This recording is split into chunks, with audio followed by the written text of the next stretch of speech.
भ्राता कौन? आप मत्स्य को लक्ष्य बना रहे हैं? मत्स्य को नहीं, मत्स्य के मत जो पत्थर है उसको।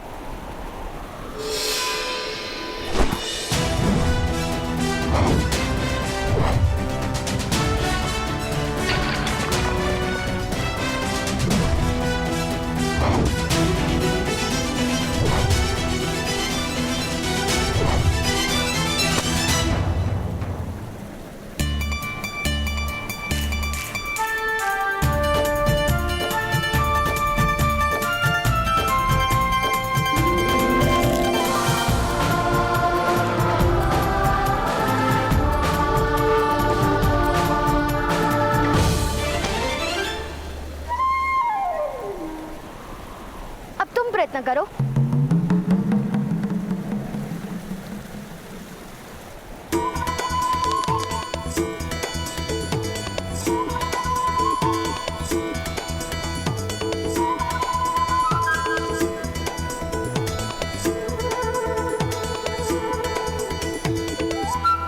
इस प्रकार धनुष उठाओ, इस प्रकार प्रत्यंचा खींचो, अपने नेत्र केवल लक्ष्य पर रखो और पवन की दिशा देखो।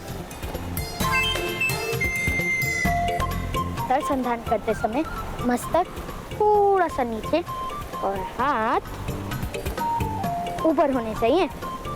ना मस्तक मेरी आज्ञा मान रहा है, ना हाथ और ना ये धनुष। मुझे लगता है मेरे कारण आपको माता का प्रेम कभी प्राप्त नहीं होगा। प्रयत्न करते रहो शोन, उस प्रयत्न से क्या लाभ होगा उसकी चिंता छोड़ दो। जाओ शोन, अब तुम फिर से प्रयत्न करो।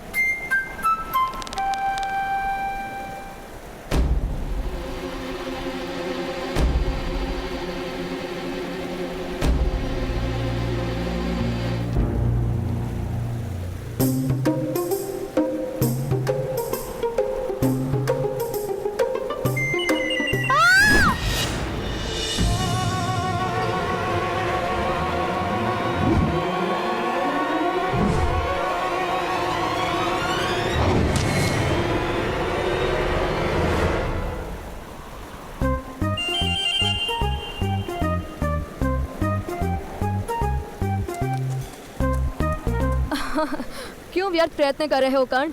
मेरे पिता कहते हैं कि धनुर्विद्या सूतों का कार्य नहीं है। किंतु मेरे ताऊ कहते हैं विद्या उनकी होती है जो ग्रहण कर ले। और यदि विद्या ही क्षत्रिय होने का प्रमाण है तो शोण भी धनुर्धारी बन जाएगा।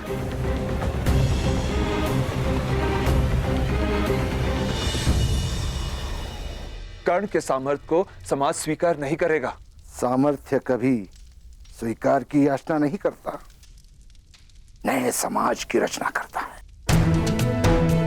प्रार्थना नहीं, परिवर्तन करता है।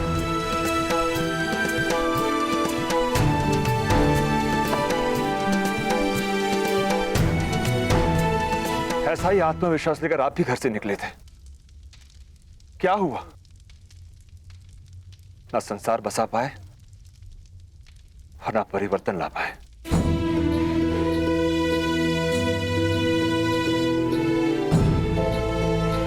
क्योंकि मुझ में सामर्थ्य कम था। किंतु कर्ण दिव्य है, वास्तव में दिव्य है। अवश्य किसी देवता का प्रसाद है ये तुम्हारा सौभाग्य है कि कर्ण ने तुम्हारे घर में जन्म लिया है। कर्ण वो है जो समय को बांधेगा, जो इतिहास का निर्माण करेगा, जो समाज में परिवर्तन लाएगा। मूर्खतापूर्ण बात मत करो। क्षत्रिय तो जन्म से ही होता है। तो क्या क्षत्रिय विद्या लेकर जन्म लेते हैं? हाँ अवश्य, इसीलिए तो कहते हैं धनुर्विद्या पर क्षत्रियों का अधिकार है। तो करो प्रदर्शन अपने क्षत्रिय होने का।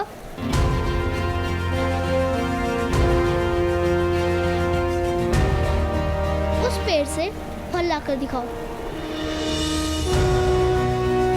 मत्स्य के मत से तुम्हें अपने बाण का मार्ग बनाना पड़ेगा।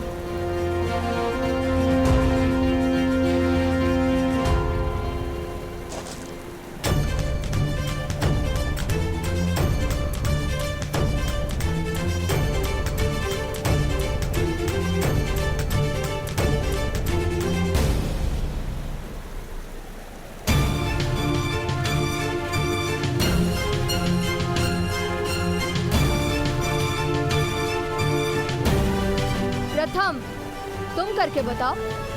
किंतु शोण अभी क्षत्रिय नहीं बना, उसकी विद्या भी पूर्ण नहीं हुई। किंतु तुम तो क्षत्रिय हो, तुम तो विद्या लेकर जन्मे हो, तुम ही लक्ष्यभेद कर दो। नहीं, मैं लक्ष्य भेद नहीं कर सकता। अर्थात तुम क्षत्रिय नहीं हो। तुम क्या मेरे साथ प्रतियोगिता करोगे? पहले तुम मेरे भ्राताश्री को पराजित करके दिखाओ।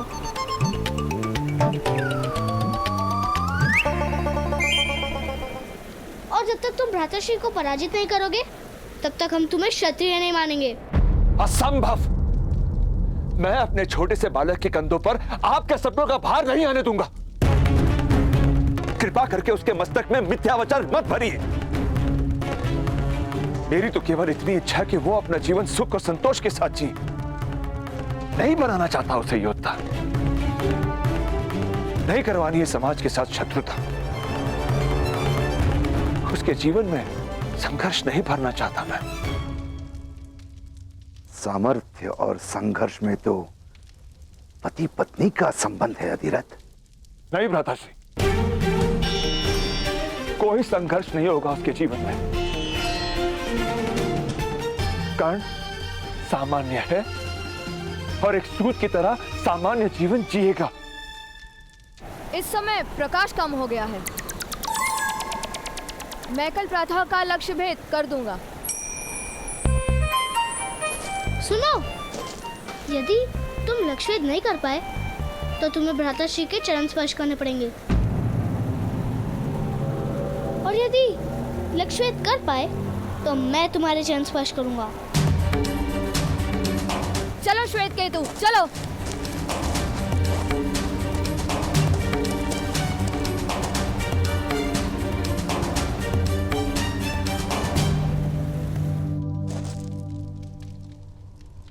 एक सूत के हाथ में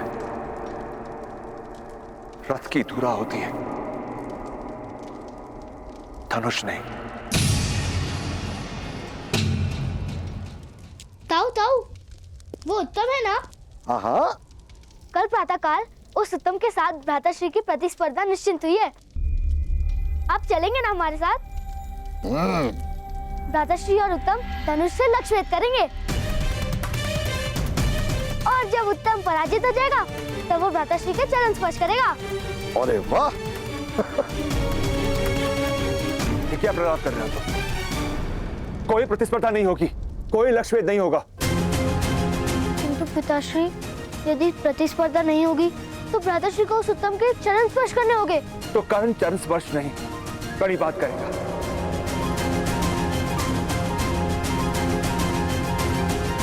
किंतु तुम दोनों मेरा आदेश नहीं टालोगे। कल प्रातःकाल कर्ण धनुष को हाथ नहीं लगाएगा।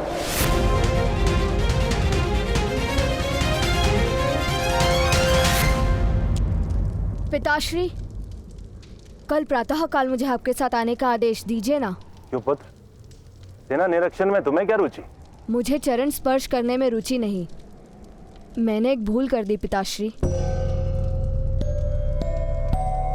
जाओ। मेरे सम्मान पे प्रश्न हुआ तो मैंने प्रतियोगिता को स्वीकार कर लिया। भूल से कल प्रातः काल मेरी कर्ण के साथ धनुष विद्या की प्रतिस्पर्धा है। मेरी हार निश्चित है। वो सूत पुत्र अब भी ये साहस, उसके पिता को चेतावनी दी थी, फिर भी यदि उसने कल धनुष का स्पर्श किया तो जीवन भर उस साहस के लिए पछताएगा।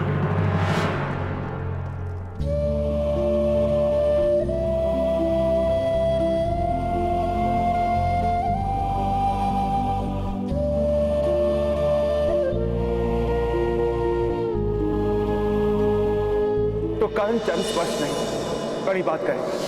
कल प्रातःकाल कर्ण धनुष को हाथ नहीं लगाएगा।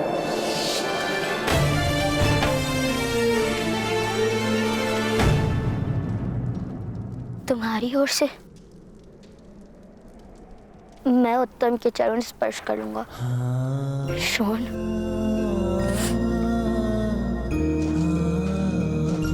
भ्राताश्री, आप उस उत्तम के चरण नहीं स्पर्श करेंगे।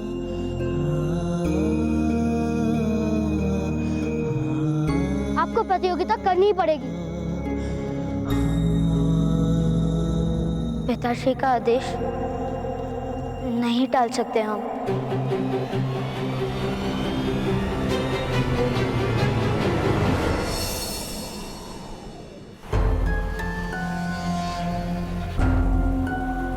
वो सूत पुत्र नहीं आएंगे। क्षत्रियों से प्रतियोगिता करने का साहस सूत पुत्र में नहीं होता पुत्र। और चरण स्पर्श करने की संभावना से वो कर्ण भयभीत हो गया होगा। चरण स्पर्श करवाने के लिए हम उनके घर चले पिताश्री? नहीं पुत्र, अब तो गांव के बीच वो कर्ण तुम्हारे चरण स्पर्श करेगा।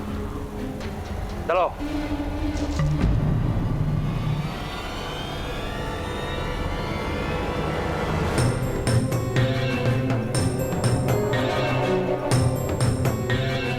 चलिए भ्राता, बाहर चलते हैं। प्रतियोगिता को स्वीकार किया है तो उसे पूर्ण भी करना होगा। पीछे नहीं हट सकते हम। तुम पर लांछन लगेगा।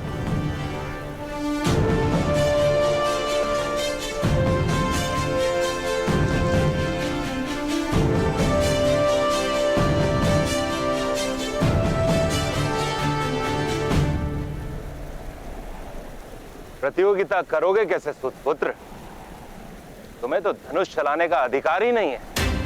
उचित कह रहे हैं आप। पिताश्री ने हमें धनुष चलाने की अनुमति नहीं दी। अंत में तुम्हारे पिता को सत्य के दर्शन हो ही गए। आओ शोण, मेरे चरण तुम्हारी प्रतीक्षा कर रहे हैं।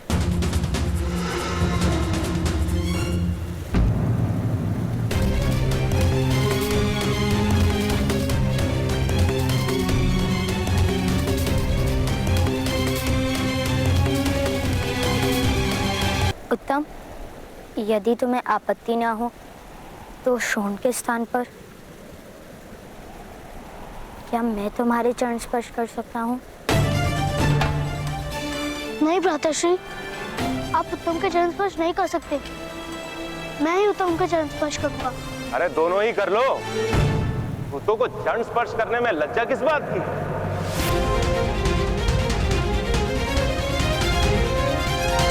क्षत्रियों के चरण स्पर्श करके अपने वास्तविक स्थान को स्वीकार करो।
जाओ पुत्र।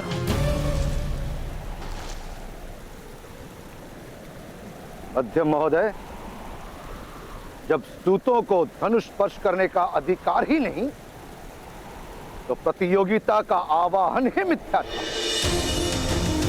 जय पराजय का प्रश्न ही कहां उठता है? तात्पर्य ये महोदय, यदि प्रतियोगिता ही नहीं हुई तो चरण स्पर्श ही क्यों? उचित कह रहे हो। चरण स्पर्श करने की कोई आवश्यकता नहीं। बस इन सूत पुत्र को अपना स्थान स्मरण रहे, वही काफी है। चलो तब। किंतु आपके पुत्र को तो धनुष स्पर्श करने का अधिकार है ना?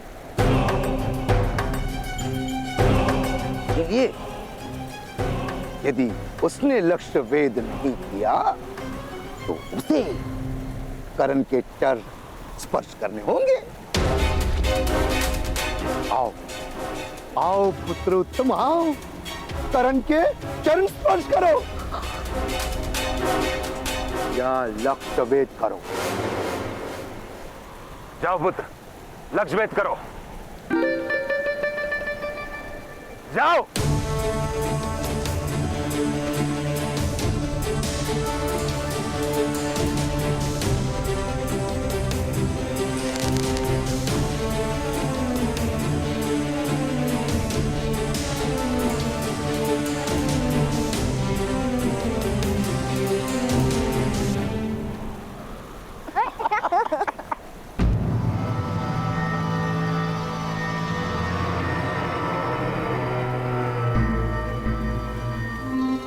मध्यम महोदय, दीजिए कर्ण को अनुमति।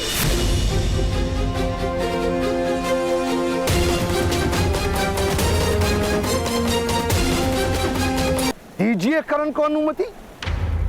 पिताश्री ने हमें धनुष चलाने की अनुमति नहीं दी। अनुमति दी। आओ कर्ण, धनुष स्पर्श करो। जाओ पुत्र कर्ण, अपने सामर्थ्य का ज्ञान दे दो मध्य महोदय को। नहीं तो पिताश्री ने धनुष स्पर्श करने की अनुमति नहीं दी।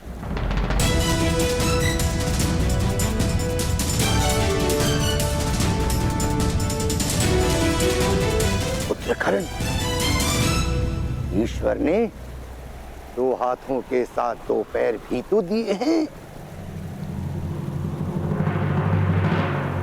तुम्हारे पिताश्री ने तो केवल हाथों से धनुष ना स्पर्श करने का आदेश क्या है।